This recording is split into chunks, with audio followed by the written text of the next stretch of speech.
Good morning and welcome to another week of discussions where we talk about everything finance. And because it's still November, I'm doing my part for Movember. Ruvan is sort of taking part, and PJ missed the memo, but he's clean shaven. But welcome. And firstly, I want to start with some good news. We recently had a Superbru competition for the Rugby World Cup, and there was quite a big response. A lot of people taking part. Unfortunately, we, as the Bovest, did not do so well, the Bovest members. But in first place was Alistair Terrell, and we are sending him a brand new pair of Puma tackies and some nice Victory wine. And there's lots of other USN stuff and some stuff from Butternut. So it's a nice hamper that's on his way to Alistair Terrell. But then in second place, Ruvan was your wife, Nina. So she beat you by quite a big margin. So we will be sending her a pair of brand new Oakleys. I'll just chat to her to see if she likes the running style or the more casual style. But yeah, it was a fun competition just to see who can predict the right scores for the World Cup. And we really enjoyed it, even though we did not do that well. Ruvan, I'm going to give over to you.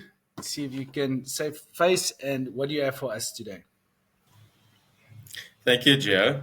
Every time I ask my wife about the Superbru, it was the first time that she actually took part in something like this, and all of a sudden she is an expert. My 29 years of rugby, watching rugby did not pay off. So I'm just going into the beneficiaries on investments and why you would elect beneficiaries on your investments, and what's the point of it, and how it can help you in your estate planning. We can go into certain structures quickly, but before I say that, once again, why would you do it?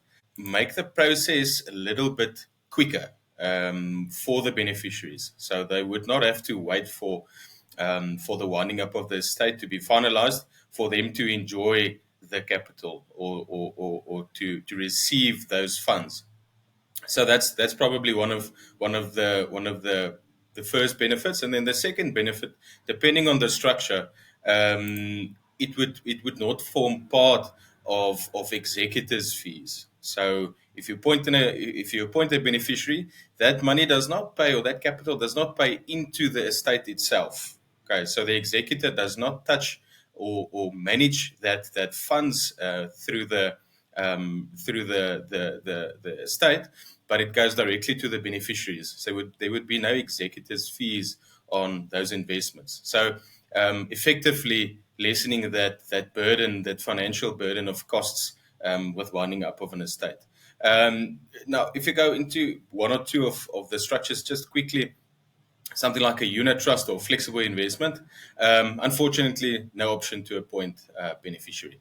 So meaning that estate duty would obviously be payable as well. So executive fees plus estate duty, as it would pay into the estate. So that would be the same for a savings account as well. But remember, a unit trust or flexible investment or savings account can be used for liquidity purposes in an estate as well. So it does have a role to play. So there's definitely a tightrope to walk between liquidity in the estate to cover costs, associated costs, and the planning around lessening the costs inside of the estate. Another one is endowment policies or sinking fund structures.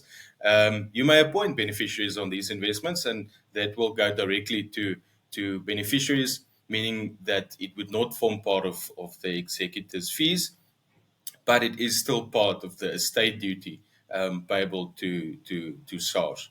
Another big one is retirement annuity. Once again, the same.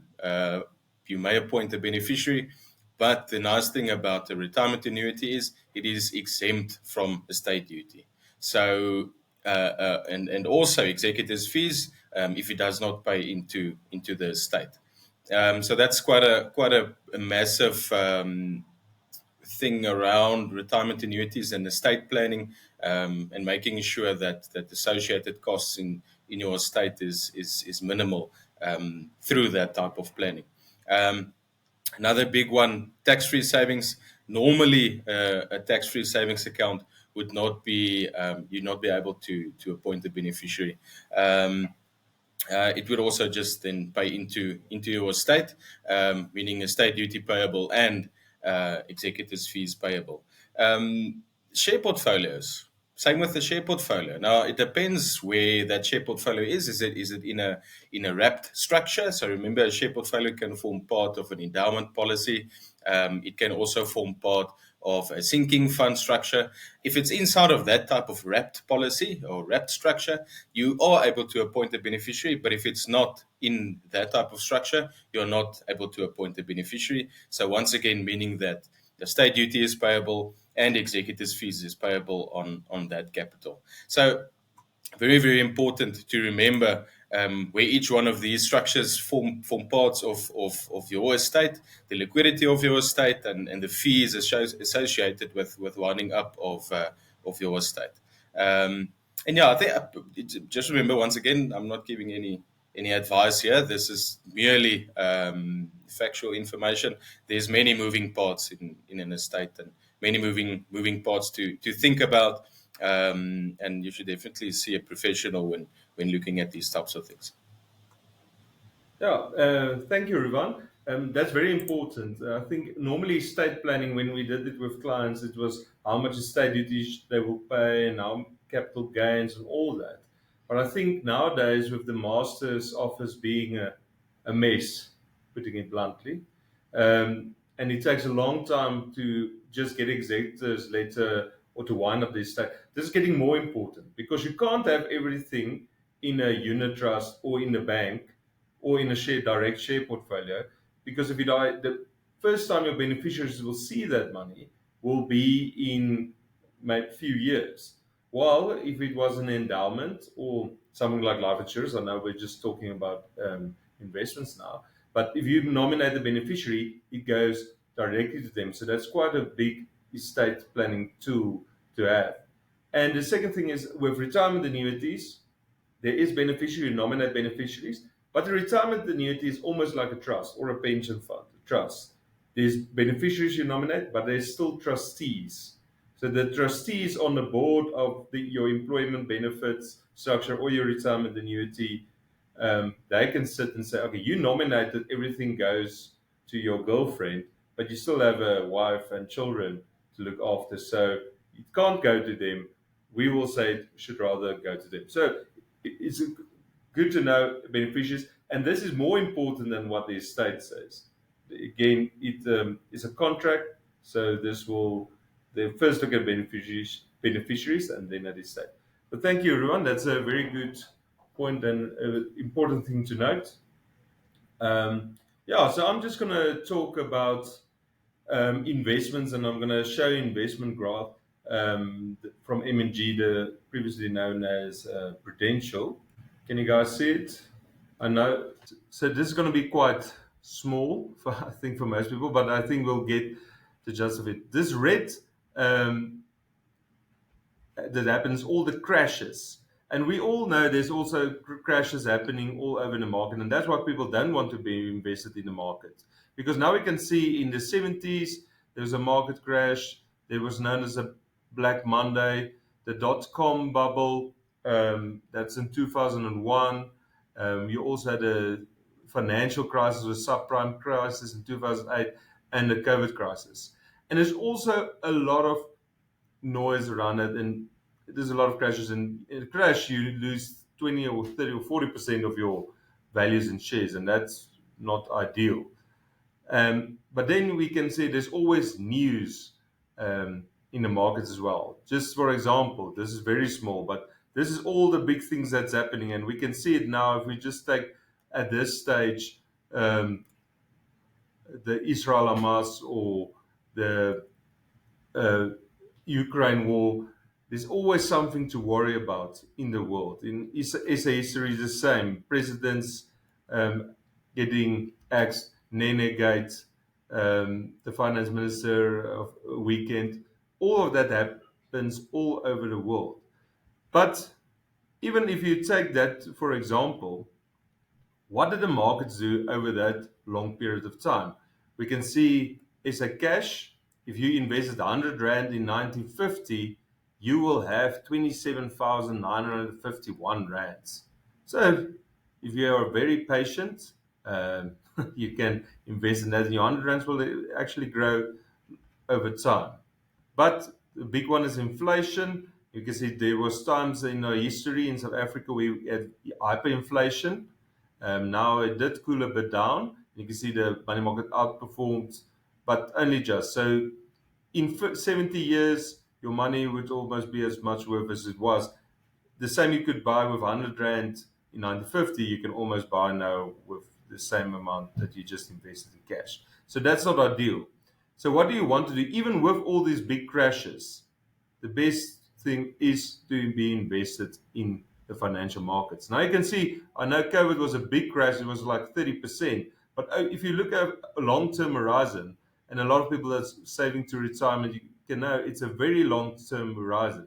Then it's only like a small blip. But if you zoom in, let's say to COVID, you can see there was quite a big knockdown, and the global financial crisis also was a big knockdown. So, but again, if we zoom out, that same 100 Rand would be 2.4 million Rand instead of 27,000 Rand. And that's always why everyone says just stick with it, stay into the market, be invested in shares for the long run. And even if you take the S&P, so let's say S&P 500 USA markets, you can see you would be 4.2 million in Rand terms of better off. Again, you can see there's times where there's overperformance of the S&P 500 USA markets over South Africa, and then there's times where it catches up. But that's just interesting. Like, you want to be in equities and not cash. So for a long-term investment, if you have a long-term horizon, something like retirement, cash is indeed trash, even if there's a lot of noise. Thank you, Joe. I don't know if you want to add something there. Yes, PJ, thank you very much. Yeah, I think that just shows us the long-term picture, and you need to stay in the markets. But it's a very important point in the financial advice industry. Clients get fed up, and advisors just telling you have to stay there, you have to do nothing, just be in for a long term, which is very true. You have to, and we just seen the proof of that.